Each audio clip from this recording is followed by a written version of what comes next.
ओम शांति। आज 2 अक्टूबर की मुरली है। प्रातः मुरली ओम शांति। बाप दादा मधुबन से। मीठे प्यारे प्राणेश्वर प्रिय पिता कहते हैं, मीठे बच्चे, अब इस मृत्युलोक का अंत है, अमरलोक की स्थापना हो रही है, इसलिए तुम्हें मृत्युलोक वालों को याद नहीं करना है। प्रश्न है, बाप अपने गरीब बच्चों को कौन सी स्मृति दिलाते हैं?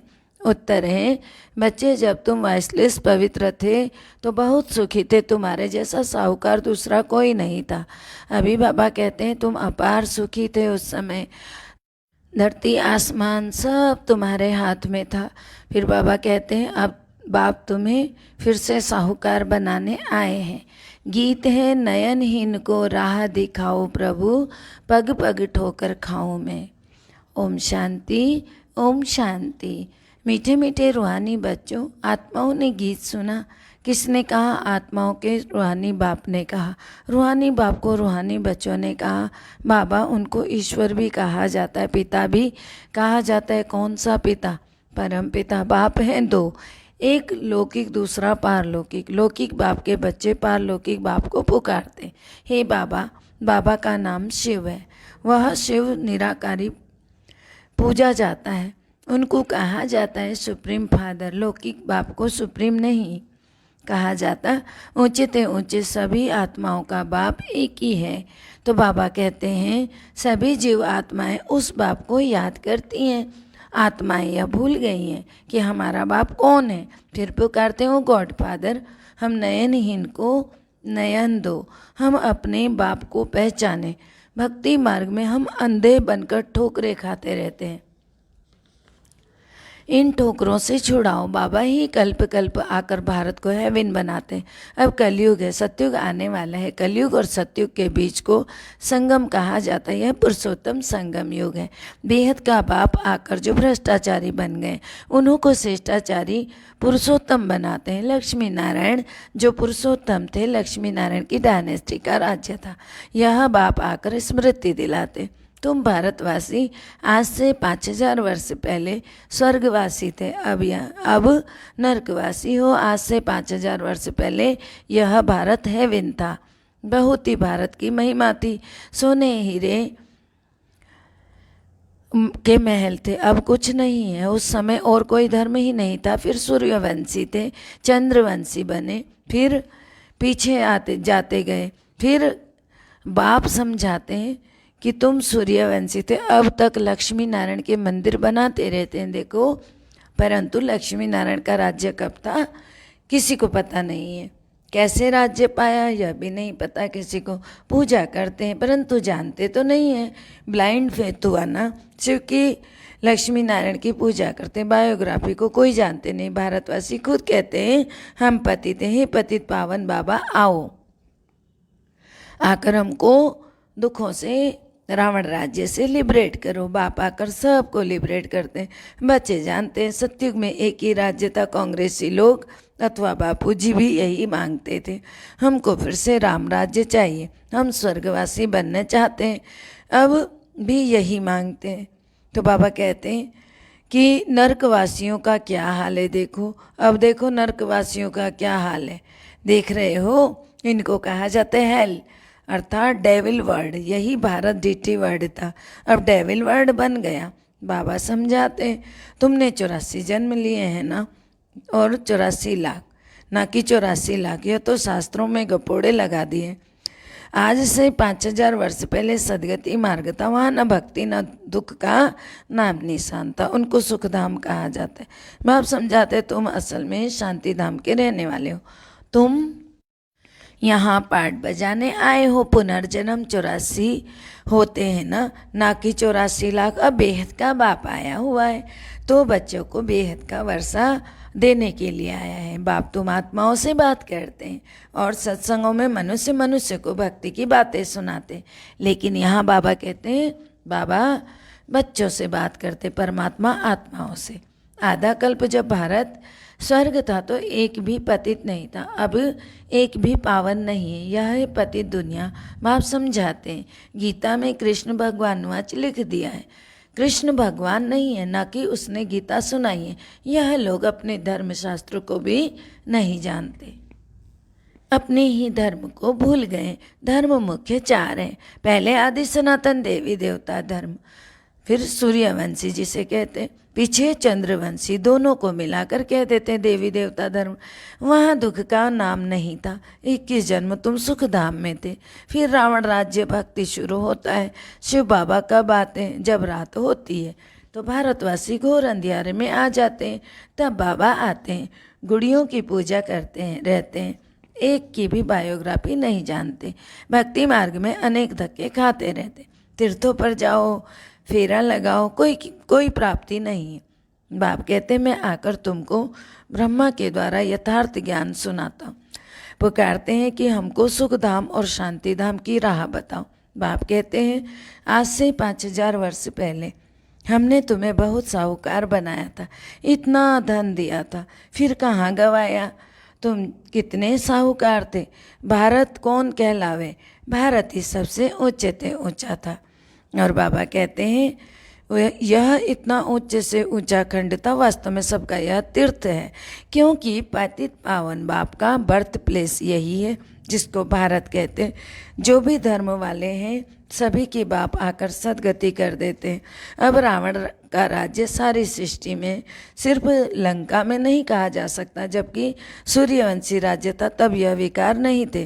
भारत वाइसलेस था और उस वक्त कोई, अब क्या है, अभी तो विशेष है, उस वक्त कोई विकार ही नहीं था। बाबा कहते हैं सब इस समय तो नरकवासी, सतयुग में जो देवी संप्रदाय के थे वे फिर 84 जन्म भोग आसुरी संप्रदाय के बने, फिर देवी संप्रदाय बनने। भारत बहुत साहूकार था। बाबा कहते हैं अब गरीब बन गया है इसलिए भीख मांग रहे हैं। बाप तुम गरीब बच्चों को स्मृति दिलाते हैं, बच्चे तुम कितने सुखी थे, तुम्हारे जैसा सुख किसी को मिला नहीं, धरती आसमान सब तुम्हारे हाथों में था। शास्त्रों में कल्प की आयु लंबी बताकर सभी को कुंभकर्ण की आसुरी नींद में सुला दिया। यह भारत शिव बाबा का स्थापन किया हुआ शिवालय था, वहाँ पवित्रता थी। उस नई दुनिया में देवी देवता राज्य करते थे। मनुष्य तो यह भी नहीं जानते हैं कि राधे कृष्ण का आपस में क्या संबंध है। दोनों अलग अलग राजधानी के थे। फिर स्वयंवर के बाद लक्ष्मी नारायण बने। यह ज्ञान कोई मनुष्य मात्र में नहीं है। स्पिरिचुअल नॉलेज सिर्फ एक बाप ही देते हैं। अब बाप कहते हैं आत्म अभिमानी बनो, मुझ अपने परमपिता परमात्मा को याद करो। याद से तमो प्रधान से सतो प्रधान बन जाएंगे। तुम यहाँ आते हो मनुष्य से देवता बनने अथवा पतित से पावन बनने। अब यह है रावण राज्य। भक्ति में रावण राज्य शुरू होता है। सब भक्ति करने वाले रावण के पंजे में है। सारी दुनिया 5 विकारों रूपी रावण की कैद में है, शोक वाटिका में है। बाप आकर सबको लिबरेट करके गाइड बन साथ ले जाते हैं। उसके लिए फिर महाभारत की लड़ाई है जो 5000 वर्ष पहले लगी थी। अब बाप फिर से स्वर्ग बना रहे। ऐसे नहीं जिनको धन बहुत है वहाँ स्वर्ग में, अभी तो है ही नर्क। पतित पावन बाप को कहा जाता है, ना कि नदी को। यह सभी भक्ति मार्ग, यह बातें बाबा ही आकर समझाते हैं। अब यह तो जानते हो ना कि एक लौकिक बाप, दूसरा है पारलौकिक, तीसरा है अलौकिक। अब पारलौकिक बाप शिव बाबा द्वारा ब्राह्मण धर्म स्थापन करते हैं। ब्राह्मणों को देवता बनाने के लिए राजयोग सिखला रहे हैं। आत्मा ही पुनर्जन्म लेती है। आत्मा ही कहती है मैं एक शरीर छोड़ दूसरा लेती हूँ। बाबा कहते हैं अपने को आत्मा समझकर मुझ बाप को याद करो तो तुम पावन बनेंगे। कोई भी देहधारी को याद नहीं करो। अब मृत्युलोक का अंत है ना, अमरलोक की स्थापना हो रही। बाकी सब अनेक धर्म खल्लास हो जाएंगे। सतयुग में एक ही देवी देवता धर्म था। फिर चंद्रवंशी राम सीता त्रेता में थे। तुम बच्चों को सारे चक्र की याद दिलाते हैं। शांति धाम और सुख धाम की स्थापना बाप ही करते हैं। मनुष्य को सदगति दे नहीं सकते। वह सभी भक्ति मार्ग के गुरु की संतान। तो बाबा कहते हैं बाबा से राज्य भाग्य ले रहे हो। यह राजधानी स्थापन हो रही है। प्रजा तो बहुत बननी है। कोटों में कोई राजा बनते हैं। सतयुग को कहा जाता है फूलों का बगीचा। अब है कांटों का जंगल। रावण राज्य बदल रहा है, विनाश होना है। यह ज्ञान अब तुमको मिल रहा है। लक्ष्मी नारायण को यह ज्ञान नहीं रहता है, प्रायः लोप हो जाता है। भक्ति मार्ग में बाप को कोई भी यथार्थ नहीं जानते। बाप है रचयिता, ब्रह्मा विष्णु शंकर भी रचना है। सर्वव्यापी कहने से वर्षे का हक खत्म हो जाता है।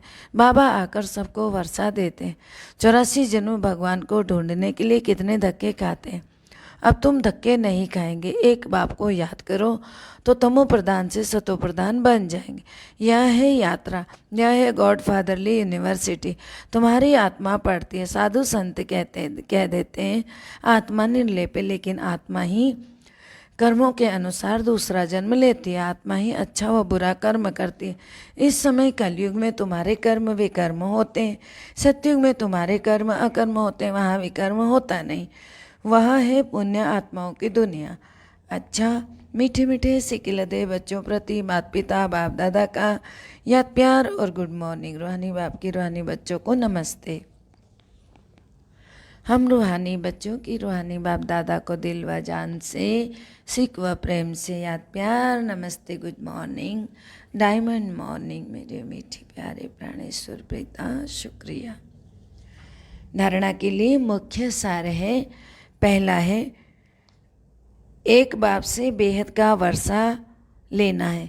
श्रेष्ठ कर्म करने हैं। जब बाप मिला है तो किसी भी प्रकार के धक्के नहीं खाने। दूसरा, बाप ने जो स्मृति दिलाई उसे स्मृति में रख अपार खुशी में रहना है।